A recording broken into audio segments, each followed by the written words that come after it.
Oi, boa noite a todos. Eu sou Mariana Spezia, jornalista e diretora executiva na LAN Comunicação.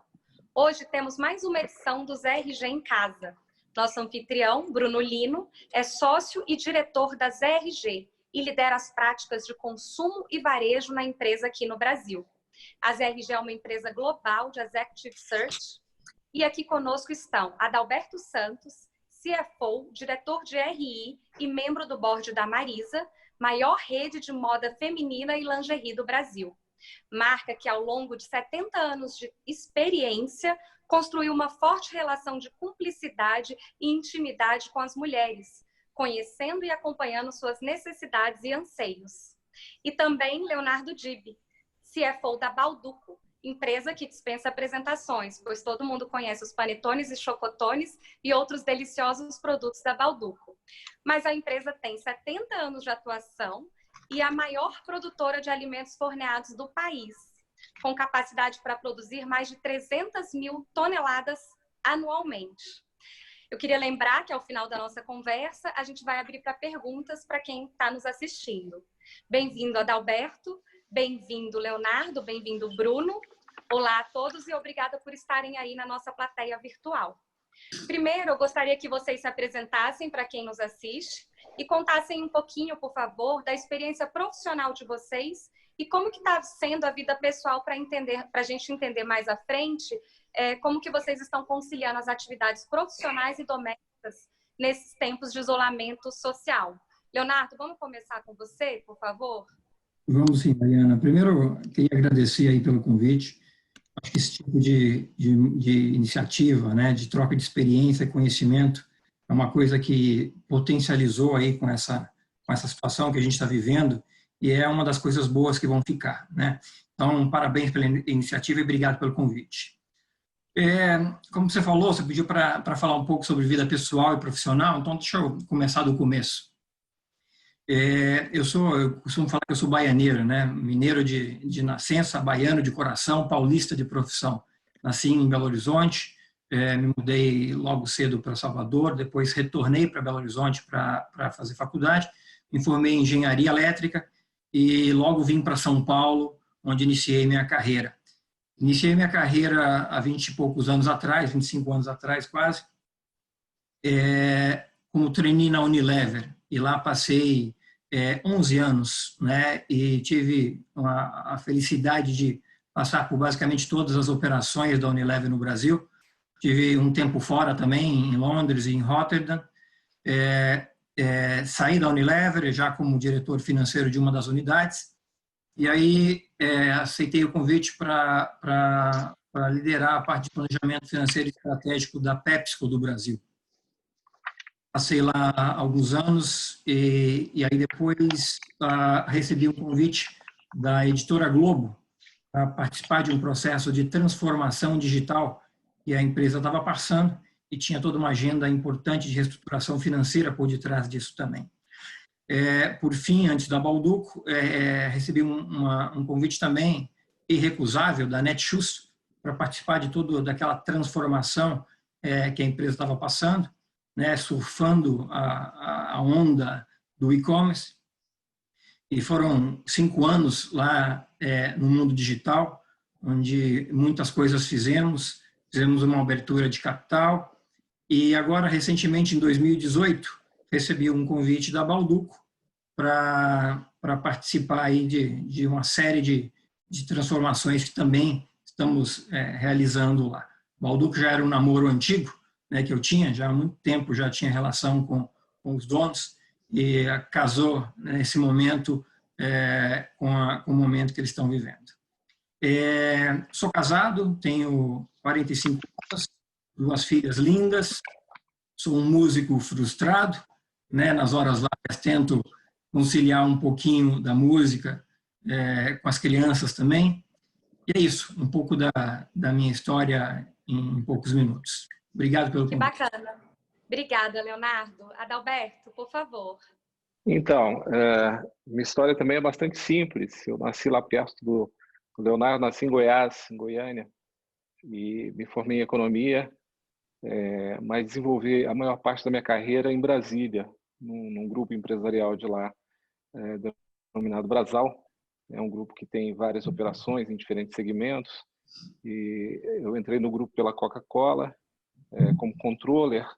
Depois de um certo tempo, eu fui diretor financeiro, onde eu fiquei 6 anos aproximadamente. Fui convidado para ir para a holding, onde ao lado ali do presidente nós pilotávamos as outras unidades de negócio, assim como a Coca-Cola, né? Então, continuo tendo uma conexão bastante forte com esse grupo, né? É uma relação de amor, né? Como eu falo para eles. Mas fui convidado para uma experiência diferente lá no Sul, na Renner, convidado para ser CFO da Renner, um desafio bastante diferente por se tratar de uma empresa de capital aberto. E pela característica da operação também, você se torna head da operação de produtos financeiros, né, que tem a parte do cartão, a parte de empréstimos pessoais. Então, fico na Renner 4 anos. De lá eu venho para São Paulo, que também era uma paixão antiga, minha e da família, morar em São Paulo, mas vim por um convite, uma indicação de um fundo, a rigor. Eles iriam fazer a abertura de capital de uma empresa em Dubai, um projeto bastante interessante. Esse projeto acabou não andando e eles me convidaram, me indicaram para essa posição de Marisa, onde eles também tinham participação. Então, eu estou em Marisa já há 5 anos e meio, né? E realmente acaba se tornando uma paixão também, né? É uma empresa que lida com o público feminino, é um produto bastante interessante. Enfim, o varejo ele tem uma dinâmica muito peculiar, né? Ele é muito elétrico, né? Então você acaba se envolvendo e se apaixonando por isso. Gosto de máquinas em geral, né? Fui piloto durante um bom tempo. Atualmente eu estou um pouco afastado, não tenho tido muito tempo. Sou casado com a Cibele, tenho 3 filhos, né? A mais próxima que vive com a gente é a Maria Fernanda, que é o xodó da casa, né? E é simples assim. É isso. Perfeito, perfeito. Eu sou do Quadradinho Goiano também. Nasci em Também. Brasília, onde você Muito passou bem. boa parte da vida trabalhando. Bruno, você quer contar para a gente um pouquinho de como você está vivendo esse momento também, inclusive profissionalmente? Posso, lógico, assim. Até porque minha história acho que não vai ser tão interessante, vai ser bem mais resumida se contar aí depois dos dois. Mas acho que o sotaque entrega rapidamente. Sou carioca e já estou aqui em São Paulo há algum tempo. Profissionalmente, eu estava até vendo agora, esse mês de julho eu completo 10 anos em Executive Search. Então, desde que eu fiz a migração, eu comecei trabalhando com marketing, desde que eu fiz a migração para Executive Search, agora em julho de 2020 eu completo 10 anos. Toco as práticas de varejo aqui nas RG. Bom, quarentena, estamos vivendo, acho que todo mundo estamos aprendendo, estou aprendendo aqui a viver nesse novo cenário, né? No contato, na falta do contato que a gente tinha diário com a equipe, com todo mundo que a gente trabalha, os sócios, para esse mundo mais virtual e até mesmo com os candidatos, executivos que a gente sempre estava trocando, agora num modo mais virtual. Mas eu acho que tudo seguindo bem e aqui nas RG também, todos bem adaptados. Já tinha falado em Off the Records, mas só queria deixar mais uma vez registrado, agradecer Léo e Adalberto pela disponibilidade. Sei que a agenda dos dois não é fácil, então obrigado aí novamente, pessoal. Obrigada, gente. Agora, com todo mundo devidamente apresentado, eu queria começar perguntando qual que foi a visão inicial que vocês tinham da crise e os cenários que desenharam versus o real. Vamos começar, então, dessa vez com o Adalberto. Me conta um pouquinho sobre isso, Adalberto. Então, Mariana, o cenário inicial é um cenário bastante preocupante, né? Porque essa crise, diferentemente das outras, eu acho que ela trazia um componente de imprevisibilidade enorme, né? Que a rigor não mudou até hoje, né? Você expande um pouquinho o horizonte, mas ali na virada de março, meados de março para abril, nós começávamos a fazer planos para o mês seguinte, na parte da manhã, na parte da tarde, já tinha que mudar tudo novamente, porque o cenário ele ia evoluindo muito rapidamente, isso era assustador. Né? Mais assustador ainda quando ficou claro que nós ficaríamos com 100% das lojas fechadas e sem previsão de reabertura. Então, era a única fonte de geração de receita, o e-commerce da companhia. Ele é bastante importante, né? Mas no todo, ele jamais compensaria nesse momento a perda de receita. Do ponto de vista do recebimento das carteiras de crédito, também você tinha uma perspectiva de piora acelerada nos níveis de perda, né, em função, inclusive, do posicionamento da companhia nos layers C e D da população. Então, o cenário era o pior possível. Para usar a palavra mais correta, era apavorante, né, naquela virada. Talvez como atenuante, o fato da companhia ter feito uma operação de capitalização em novembro, que, de certa forma, deu uma reforçada no caixa, apesar de, na outra ponta, ser uma operação que vinha num processo gradativo de recuperação, ou seja, a geração de resultado, geração primária de resultado ainda era muito fraca na virada. O top line vinha crescendo pelo primeiro ano, depois de 5 anos andando de lado, e com isso a geração de resultado efetivamente era muito baixa. Mas a companhia capitalizada, isso ajudou bastante no processo de travessia. Então, o primeiro impacto ali, no nosso caso mesmo, principalmente sendo uma indústria de discricionária, é um consumo não essencial, diferente de alimento, o cenário inicial era bastante preocupante. Nós traçamos um cenário para a travessia bastante ácido, contando ali com um cenário de fechamento de lojas por 90 dias, ou seja, nós computávamos a possibilidade de zero receita, durante 90 dias, o que acabou não se materializando. As lojas começaram um processo de abertura já ali em meados de abril, bastante regular, como até hoje, nós chegamos a ter 300 lojas abertas, mas esse processo de abre e fecha, que era inesperado em qualquer um dos nossos cenários, tem tornado bastante desafiante tanto a operação por si quanto a operação financeira. Mas, no geral, o desenvolvimento, principalmente do ponto de vista do gestor financeiro, acabou sendo bem melhor do que nós esperávamos. Medidas tradicionais de contenção de caixa, redução do cash burning, redução de investimentos por aí afora, facilitação do contato com o cliente para efeito de pagamento de faturas.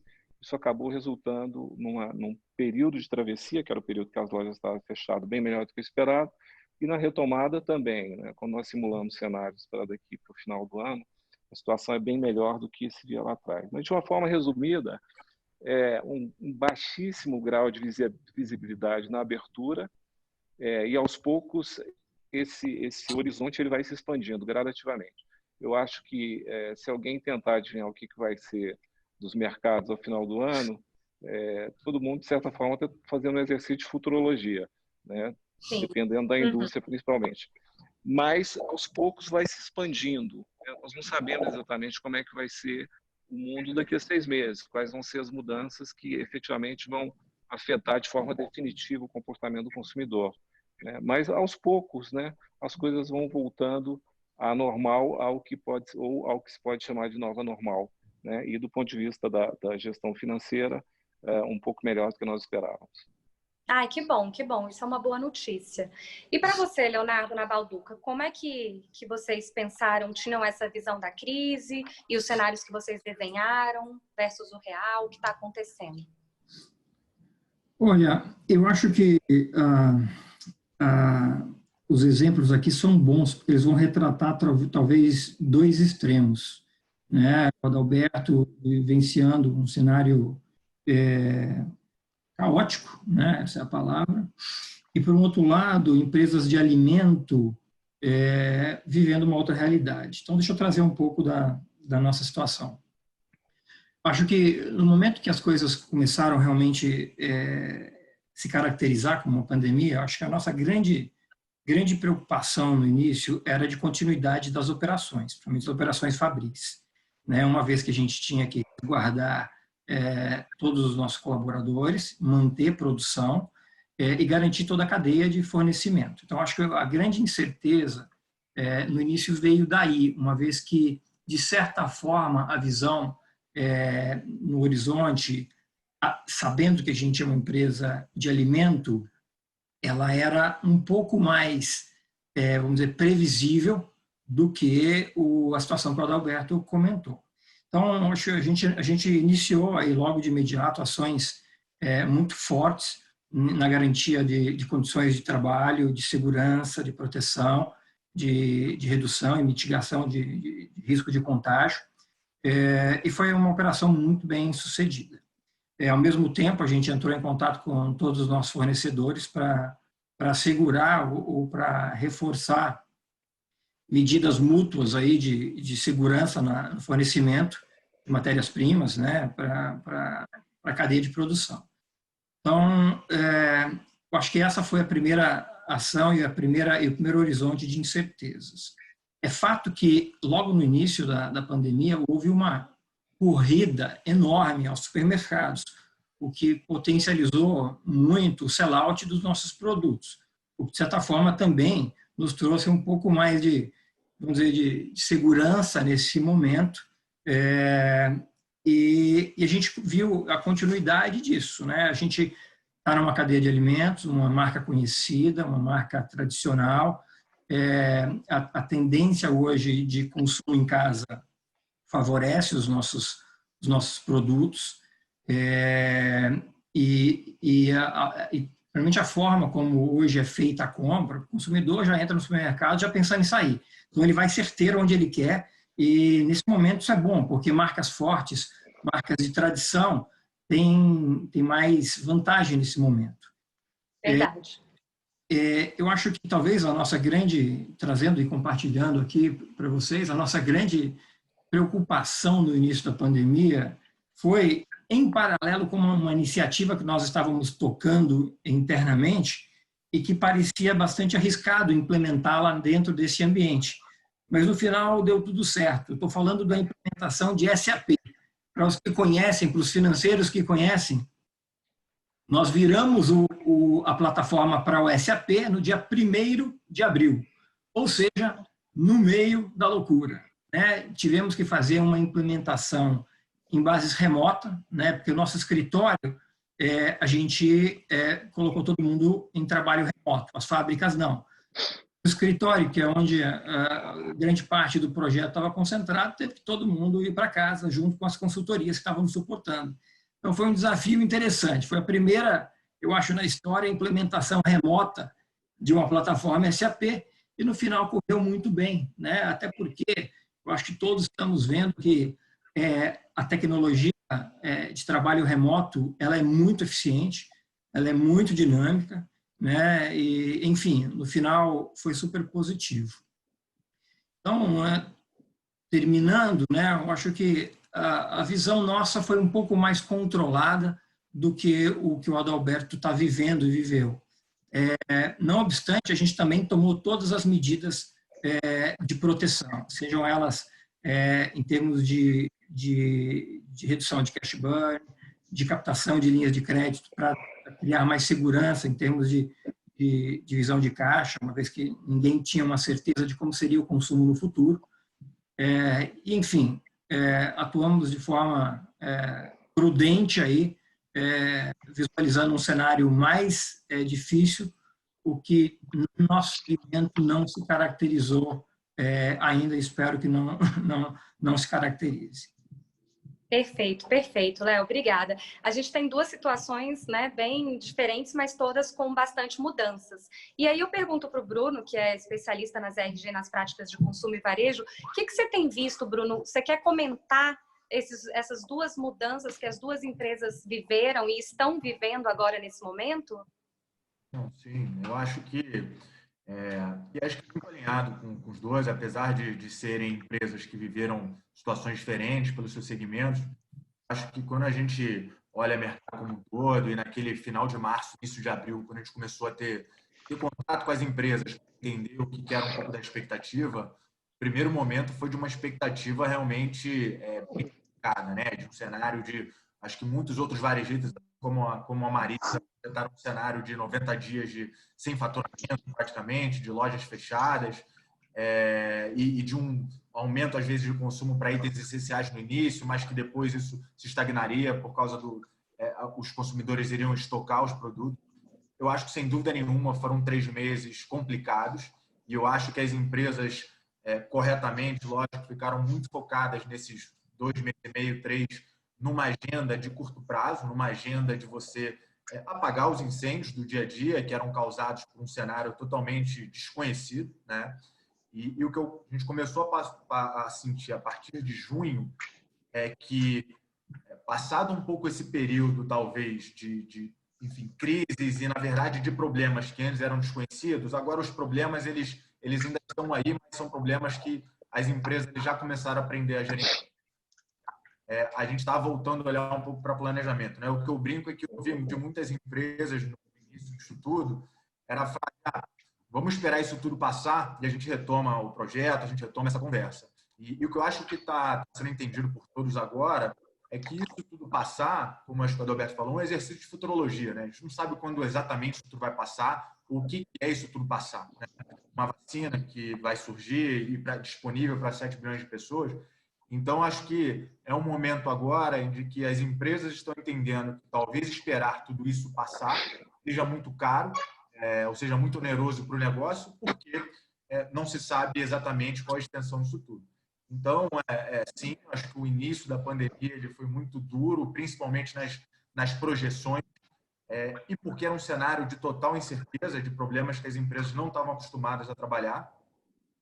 Passado isso, eu acho que agora começa um momento de, ainda não quero ser aqui, passar que estamos tendo uma virada e a partir de agora tudo vai mudar. Acho que não é isso ainda, mas de que é preciso trabalhar e conduzir seus projetos mesmo nesse cenário. Perfeito. O fato é que as empresas vão ter que se adaptar, porque é o que você falou, né? As coisas vão passar, mas a gente não sabe o que é esse vai passar, né? E as empresas estão retomando as atividades, enfim, com todos os cuidados, mas a vida vai voltando ao normal, né? Bom, a gente ouve uma frase muito recorrente no mercado hoje, nesse período de pandemia, que é cash is king. Então, eu queria saber se essa também foi uma tônica para vocês. E se foi, quais foram as principais ações que vocês adotaram para fortalecer caixa? Vamos começar pelo Leonardo, então, dessa vez? Tá bom. Não, sim, a frase ela vale para qualquer situação sempre, né? Cash is king, e de fato é uma preocupação que se tornou ainda mais importante dado as incertezas que a gente está vivendo. Sim, a gente logo no começo, dado a imprevisibilidade, a gente tomou todas as ações possíveis na prevenção e fortalecimento do caixa, seja na adesão a todas as possibilidades de postergação de impostos, tudo que o governo criou, então a gente aderiu e praticou e continua praticando, como também a gente, como uma forma de criar, vamos dizer, uma garantia adicional, a gente foi ao mercado e fez algumas captações específicas aí para engordar um pouco o caixa, dado as incertezas que tem para o futuro. Em paralelo, a gente reforçou uma visão ainda mais austera de gastos e de investimentos, priorizando investimentos nos projetos com mais retorno, postergamos o que era possível postergar para um momento de mais segurança em termos de controle da situação. Fizemos uma ação muito interessante de revisão de todos os nossos contratos, 100% dos contratos da empresa foram revisitados, sejam contratos de fornecimento de insumos, sejam serviços, consultorias, enfim, serviços de marketing, mídia. A gente sentou na mesa com todos os nossos, vamos dizer, parceiros e, de uma forma muito transparente e honesta, a gente foi revisando e ajustando aonde dava para ajustar. Acho que isso gerou um resultado muito positivo, um resultado que fica, né? A cultura de austeridade em momentos de necessidade é uma coisa que entra mais forte e fica aí no dia a dia de todo mundo. A gente não teve praticamente nenhum grande problema em cima de recebíveis, uma vez que os nossos clientes pertencem ao segmento que, de fato, é o que está operando, né? São varejos, supermercados, atacadistas, né? Então, a gente não teve nenhum grande impacto nisso. E a gente teve aí, como eu falei, dado essa rediscussão com todos os fornecedores, vamos dizer, uma parceria importante de fornecedores. Isso fez com que o nosso ciclo de conversão de caixa melhorasse, né? Então, a gente está no meio dessa pandemia e a gente está mais forte em termos de resultado, está mais saudável em termos de rentabilidade e com uma geração de caixa até mais robusta em cima de todas as ações que a gente fez aí de melhoria do ciclo de conversão. Então, cash is king e a gente está olhando isso muito de perto. Perfeito, perfeito. Bruno, você quer comentar antes do Adalberto falar das ações da Marisa? Não, eu acho que sim, essa foi, na verdade, uma frase, aí, uma tônica que nas conversas que eu tive virtuais durante a pandemia eu ouvi bastante. Eu acho que tanto das mesmo com toda essa situação, estavam numa situação saudável financeiramente, ou quanto as empresas que foram mais afetadas, e essa foi uma tônica comum. Então, as empresas que, lógico, foram mais afetadas, elas precisavam fortalecer seu caixa para conseguir passar por esse período numa visão até mais curto-prazista, mas as empresas que estavam fortalecidas, eu conversei com algumas delas, tinha uma preocupação, primeiro, muito grande em relação à incerteza, o quanto tempo isso vai demorar, então, assim, é melhor eu me precaver agora, até uma discussão também se, né, o cenário piorasse muito, se o dinheiro ficaria mais caro no mercado, se estaria disponível todas as linhas de crédito, todo mundo querendo antecipar uma possível preocupação. E algumas até também com uma preocupação muito grande, até com o comentário que eu fez, mas da cadeia como um todo, né? Assim, se daqui para frente os meus clientes, etc., eles começarem a ter problemas e deixariam, às vezes, de pagar, etc., e queriam se precaver em relação a isso. Eu acho que isso foi uma tônica geral. Eu acho que o que foi diferente, né, dessa crise é porque foi uma crise que afetou praticamente todos os segmentos e estava todo mundo envolvido. Então, eu acho que essas discussões que o Léo trouxe com os fornecedores, etc., todo mundo passou, né? Então, talvez tenha ficado uma coisa muito mais comum e mais fácil. E todos tiveram o sentimento, sim, de quanto era preciso flexibilizar para que isso passasse de uma forma mais suave. Mas, sem dúvida nenhuma, das conversas que eu tive, foi talvez a principal preocupação desses últimos meses. Sem dúvidas, imagino. Vamos lá, Adalberto? Me conta um pouco das ações da Marisa em relação a isso.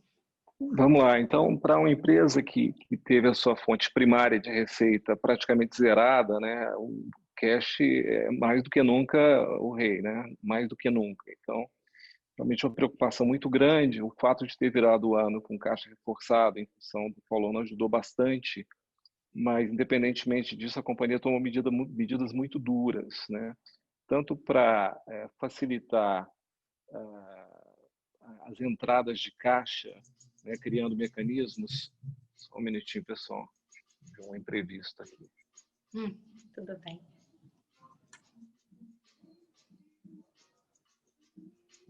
Engraçado que está fora do meu controle totalmente aqui.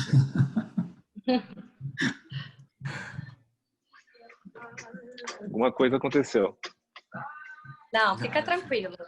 Eu brinco que todo mundo hoje em dia com essas lives tem algum tipo de imprevisto. Ou é o filho passando atrás. Vamos lá. Do nada. Vamos lá. Então, medidas muito duras em relação à estrutura de despesas da companhia, né, para reduzir a queima de caixa.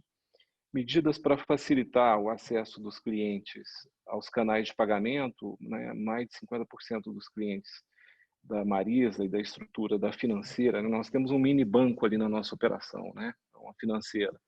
E esses clientes, a maioria deles eram acostumados a pagar suas faturas em loja, né, o cliente gosta de ir na loja.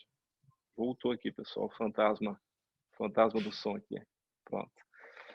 E com as lojas fechadas era impossível, né, esse acesso. Então, alguns convênios foram feitos rapidamente com supermercados, farmácias, o desenvolvimento de algumas ações de automação para facilitar o pagamento via mecanismos digitais, né, celular, utilizando o WhatsApp. Então, isso acabou ajudando muito a irrigação do caixa.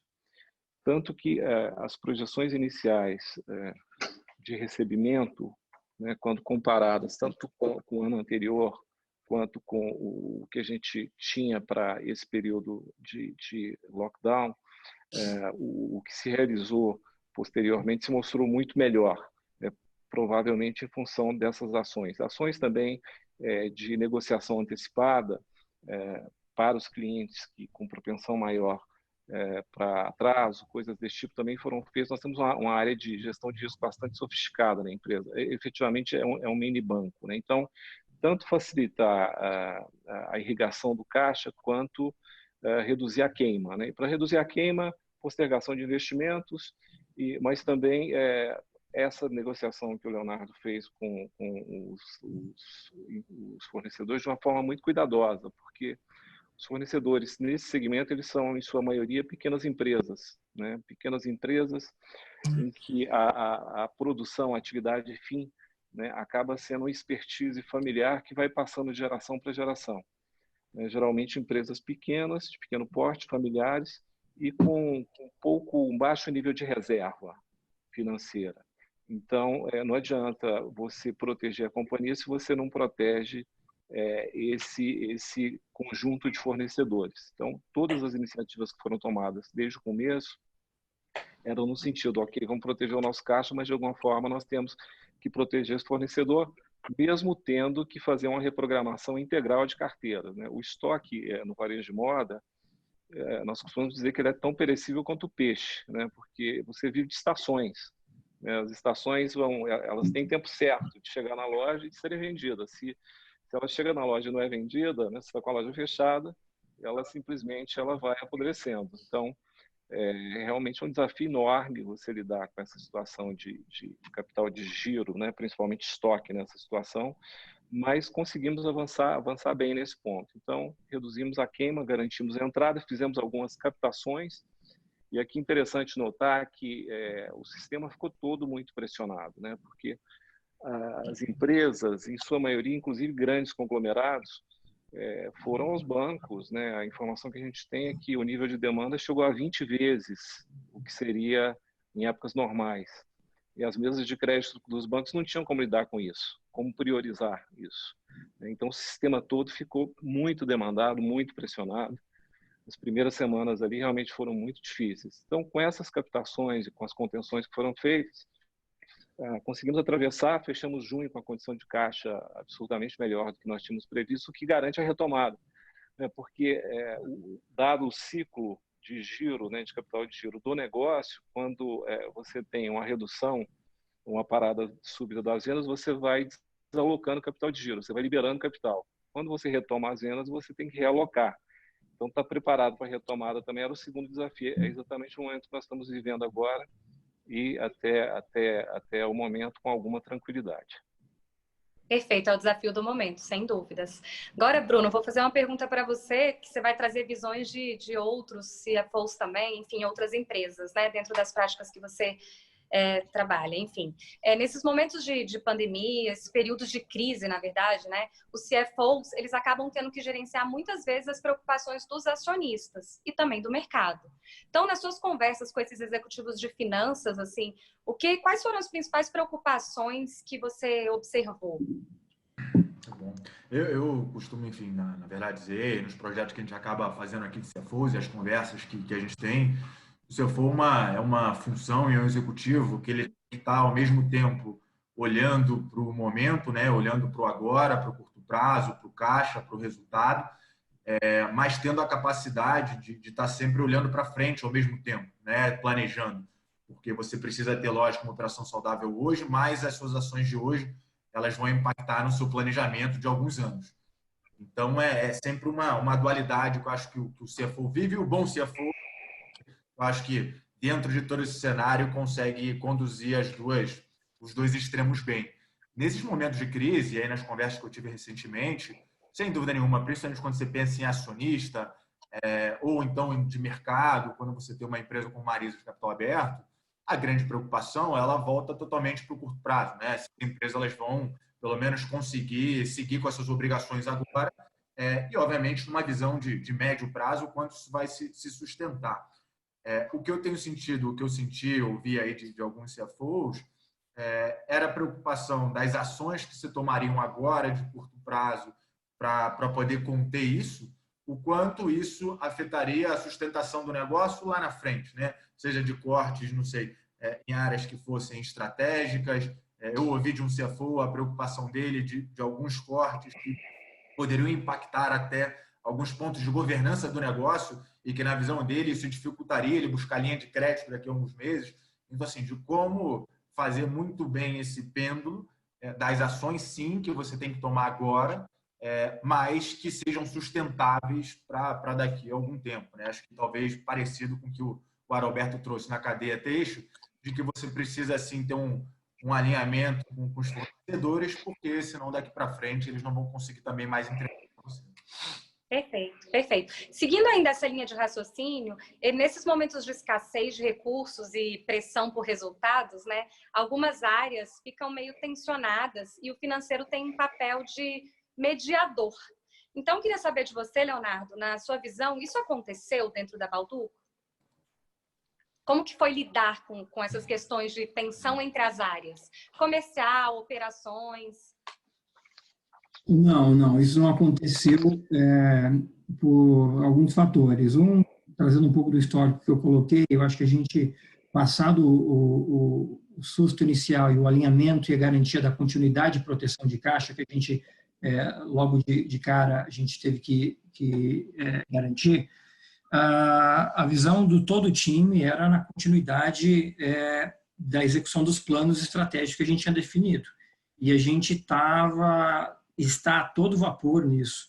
A gente abriu diversas frentes de negócio novas, frentes essas que continuam crescendo muito bem, e o objetivo e o foco de todo mundo foi manter a pegada, manter a consistência, o alinhamento ao plano, obviamente com todo o monitoramento devido à situação de incerteza, mas houve uma convergência talvez até maior para os objetivos de longo prazo, né? E no momento que a gente teve como um time que se juntar para tomar ações de proteção de caixa, houve uma conexão, uma mobilização ainda maior de todos em cima de uma necessidade comum, né, da empresa. Então, eu acho que nesses momentos, obviamente, a índole, o DNA das empresas favorece esse tipo de conexão, e o papel do CFO ainda mais, né? Porque eu brinco que o CFO ele joga em todas as áreas, né? O Adalberto sabe, né? Nós, como responsáveis pelo PNL da empresa, nós somos responsáveis por todas as áreas do PNL, ou seja, nós somos responsáveis também pela venda, pelos descontos, pela produção, pelo marketing, pela logística, enfim, a gente acaba dando pitaco e se metendo em tudo, né, Adalberto? E nesse momento, né, a visão de parceria, de suporte, de conexão e de pensamento em time fala muito alto, né? Então, e quanto mais você tem CFOs com cabeça focadas no negócio, suportar a operação, mais fácil se torna gerenciar isso em momentos como o que a gente está vivendo. Então, no meu caso, no nosso caso lá, foi até o contrário, houve uma coesão maior, um sentimento de unicidade e de aderência aos objetivos que a gente tinha tratado, e, obviamente, isso até ajudou aí na condução do meu papel, alinhando e direcionando todos a gente teve que colocar de pé rapidamente. A gente tem um ciclo orçamentário na Balduco de meio de ano, né, de julho a junho. Então a gente acabou um novo ciclo agora, estamos iniciando um novo ciclo cheio de gás, né, em cima de um conjunto de ações que a gente plantou, um conjunto de frentes que a gente abriu e que está indo muito bem. Então o time está muito, vamos dizer, junto, coeso, enfrentando junto toda essa realidade e essas incertezas que a gente tem pela frente. Que bom, que bom. Adalberto, na Marisa você sentiu isso também? Foi como o Leonardo está contando para a gente? Fala da sua experiência dentro da Marisa. Com certeza, e talvez até pelo impacto maior, né, uma empresa que perde 100% da receita, foi exatamente esse o efeito, né, uma coesão muito grande do time. A impressão que se tem é que você acaba tendo o efeito guerra, né? A história de que né, algumas civilizações, né, quando se deparam com um inimigo externo comum, elas se unem mais, né? Efetivamente, isso gera uma coesão grande daquela população. Isso aconteceu fortemente em Marisa, né? Acho que conseguimos avançar em projetos que, eventualmente, nós tínhamos ali uma divergência entre áreas. Então, o momento acabou derrubando essas barreiras. O time está super unido, até porque, de saída, nós tivemos que tomar medidas muito duras, né? Tanto quanto a redução de salário de todos os times, né? Inclusive do Conselho de Administração, em 50% durante 3 meses. Então, foram medidas muito duras que o time teve que se unir, né, em torno delas, para seguir adiante, né? Voltando até um pouquinho na fala do Leonardo, também no nosso caso, nós aproveitamos o momento para rever a estrutura da companhia, né? Nós passamos a enxergar no momento mais uma oportunidade, né? A digitalização da operação digital em relação à operação omnichannel, ela foi acelerada, né? Nesse ponto, o CFO ele tem que ver a necessidade de se gastar mais dinheiro naquele momento, né? Se abrir um pouco mais o investimento para aquela iniciativa, cortar alguns que naqueles momentos se mostravam desnecessários. Então, eu acho que o time todo se une muito e o papel do CFO ele acaba ganhando uma ênfase ainda maior, porque ele consegue jogar muito junto com todos os colegas, né, mostrando o que pode ser feito em cada área, ou fechando uma torneira, abrindo outra aqui, e realmente o time vai muito junto nesse momento. Eu acho que mais do que nunca nesse momento, o CFO ele tem um papel que continua sendo um papel técnico importante, né, uma pegada muito cartesiana, mas eu acho que expande um pouco até a habilidade quase que psicológica do cargo também, né, de ter esse olhar mais equilibrado, né, o olhar mais soft junto com o olhar mais hard também. Que bom. E é interessante vocês dois falarem desse senso de união, né, dos times, enfim, isso é muito bom que aconteça em momentos de crise, porque muitas vezes a desunião acaba dificultando ainda mais, né, e agravando uma crise. Bruno, o que você me diz, assim, teve alguma empresa, de repente, que você conversou, que foi mais complicado, assim, lidar com essa pressão das áreas, ou, enfim, as opiniões do Leonardo e do Adalberto vão ao encontro das outras conversas com CFOs que você tem tido? E só para lembrar, gente, está aberto para pergunta, tá? Se vocês quiserem perguntar, quem está aí nos assistindo, pode mandar pelo chat, tá bom? Bruno, por favor. Não, eu achei, na verdade, muito interessante o que tanto o Léo quanto o Adalberto trouxeram, realmente desse sentimento de união entre as equipes. Assim, eu acho que conheço o Baldugo, conheço o Marisa, né, enfim, como empresa, e sei que são empresas que já tinham um ambiente positivo, mas eu acho que é um verdade case assim, muito interessante dado esse momento, como dentro, às vezes, de uma crise, a gente consegue, seja trazer, acho que igual o Léo falou antes, mas de uma visão maior de austeridade, se a gente consegue deixar isso para o futuro, e também mais da união das equipes, né? Porque acompanhando empresas de consumo e de varejo, enfim, nos últimos anos, era normal um choque, um conflito entre áreas comerciais, entre áreas de operações, etc. E era uma coisa corriqueira do dia a dia, né? E como, na verdade, esse momento afetou a todos, criou esse sentimento de união. Então, na verdade, acho que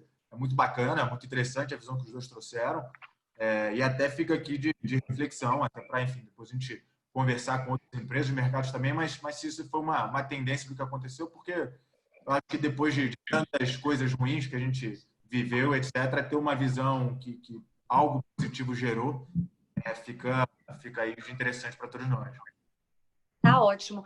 A gente está caminhando para o final e eu sei que o Denis Monteiro, que é CEO nas RG Brasil, ele tem uma pergunta para fazer para vocês dois. Eu queria saber, de repente, Bruno, me ajuda, que eu estou sem acesso ao chat, se o Denis quer entrar no vídeo e fazer ele mesmo a pergunta ou se você faz, por favor, Bruno. O Denis já entrou aqui, ó. Eu até entrei aqui de penetra. Então, ótimo. Ótimo, Denis. É que eu só estou vendo nós 4 aqui, Leonardo, Adalberto, eu e Bruno na tela, mas vamos lá, pergunte então para os nossos convidados. Eu gosto de aproveitar esses momentos onde a gente está assim, com uma agenda com caras como vocês para deixar alguma mensagem, deixar algum recado para as pessoas que eventualmente vão assistir esse vídeo, né, futuramente. E vocês são 2 executivos que eu admiro, né, com sucesso, as carreiras que vocês traçaram esses anos todos. E eu acho que valeria a pena aqui, se vocês tivessem, né, uma reflexão rápida a respeito de 3 coisas que vocês diriam que foram essenciais para a formação da carreira de vocês, né, como CFO de uma companhia desse tipo, né? Então, assim, se você tivesse que dizer o seguinte, olha, profissional de finanças está lá começando na carreira, está no meio da carreira, como é que eu chego, como é que eu sento na cadeira do Léo, do Adalberto, né, e consigo navegar nesses mares, né, tão turbulentos dessa cadeira tão quente e que uma responsabilidade toda que vocês têm, né, inclusive do CPF de vocês no balanço. Então essa é a minha pergunta para os dois. Se tiverem uma reflexão rápida de 3 coisas que fizeram diferença, eu acho que seria bacana de deixar aqui para todo mundo. Léo, quer começar respondendo? Quer começar, Léo? Posso. Isso aqui está parecendo entrevista, viu? Mas tudo bem. Mas, olha, eu não sei se eu consigo resumir só em 3 coisas, mas eu vou colocar alguns. Eu acho que em qualquer carreira, em qualquer profissão, acho que primeiro você ter garra, né? Energia, e tentar, por garra e energia, se diferenciar. Eu acho que isso aí é o ponto de partida, né? Você tem que trabalhar 150% a mais do que a média, não em tempo, mas em vontade, em energia, em dedicação. Então, acho que energia e garra é o ponto de partida. Acho que a outra coisa é ter humildade para aprender, humildade para se associar a quem sabe, humildade e valorização dos que sabem, né? E se apoiar nisso, né? Se apoiar nos seus times, se apoiar nas pessoas que têm mais conhecimento. Eu, praticamente não, em todas as funções que eu desempenhei, muito seguramente os meus times sabiam muito mais do que eu nas funções necessárias. Então, a parceria, o aprendizado, a experiência aí de estar crescendo e elevando é fundamental. Então, essa é a segunda coisa. A outra coisa, aí sendo mais vamos dizer, pragmático, tem que ter foco, né? Você tem que ter foco e gerar resultado. Não adianta ter garra, energia, humildade, blá, blá, blá, se você não tem foco e não entrega. Então, você tem que garantir resultado. E isso, eu acho que faz toda a diferença no final. E acho que, talvez, por fim, tem que ser divertido, né? As coisas têm que valer a pena, mas tem que ser prazerosas tudo, né? E criar um ambiente de diversão, de conexão com as pessoas, de criar realmente amigos no ambiente de trabalho, acho que facilita demais tudo, né? Eu sempre falo que trabalhar com um amigo equivale a trabalhar com 5 pessoas. Então, cada um que você tem que é seu amigo multiplica por 5 seu time, né? Então, alguns exemplos de coisas que vêm na minha cabeça, tem vários, mas eu tentei ficar 3 ou 4, já não sei mais, né? Enfim, vou passar a bola para o Adalberto agora. Ficou mais difícil para você, Adalberto, agora. Ficou, ele roubou minha lista, né? Ele roubou minha Não lista. é? Ele roubou minha lista quase toda, mas eu acho que realmente algumas coisas que o Léo falou, eu faria questão de repetir, né? Essa questão do aprender sempre, né? Da humildade, né? De estar junto dos seus pares, de entender as demandas das diferentes cadeiras na companhia, né? Eu acho que isso é fundamental para um CFO, que para ele exercer plenamente o seu papel, ele tem que entender, né, as outras partes do motor como um todo, né, do mecanismo funcionando como um todo, para ele poder efetivamente ser um jogador importante no time, né? Essa humildade de estar do lado dos pares, de entender o papel que eles desempenham, de certa forma, ao entender, poder contribuir mais. Isso acaba ajudando no desenvolvimento do olhar lateral, né? Essa expansão do olhar lateral, além dos horizontes da cadeira do CFO, ela é fundamental, né? Para quem quer realmente avançar pela carreira, né, no mundo das finanças, olhar lateralmente, não só na caixa do CFO, que também tem expansões possíveis, né, ali dentro, é fundamental. Depois a capacidade de olhar verticalmente. Você olha lateralmente, olha verticalmente para você conseguir fazer os trade-offs, né? Nesse momento agora, Marisa está fazendo um trade-off importante, que é abrindo mão, e isso eu falo aqui, tenho dito para investidores, tem sido, né, dia a dia dos investidores é, olha, segundo trimestre pode rasgar o P&L, esquece o P&L do segundo e talvez do terceiro, porque não vai existir, não tem referência, não tem venda, né? O SG&A não tem referência de comparabilidade. Então, o trade-off é o curto prazo, vamos olhar o caixa, esquecer o P&L, né? Cuidar dos vetores de crescimento que vinham acontecendo ao final do ano passado, começo desse ano, vamos preservá-los o máximo possível para garantir o longo prazo. Então, olhar lateralmente, olhar verticalmente, faço questão de repetir um ponto dele ali, que é have fun, né? Eu acho que a vida tem que ser extremamente divertida, e uma outra também, com outras palavras, acreditar na força interior, né? Se você efetivamente acredita nas coisas, se você coloca uma energia positiva, você acaba contaminando as pessoas que estão com você, e isso já é 50% para que tudo dê certo. Ótimo. Bruno, quer fazer algum comentário?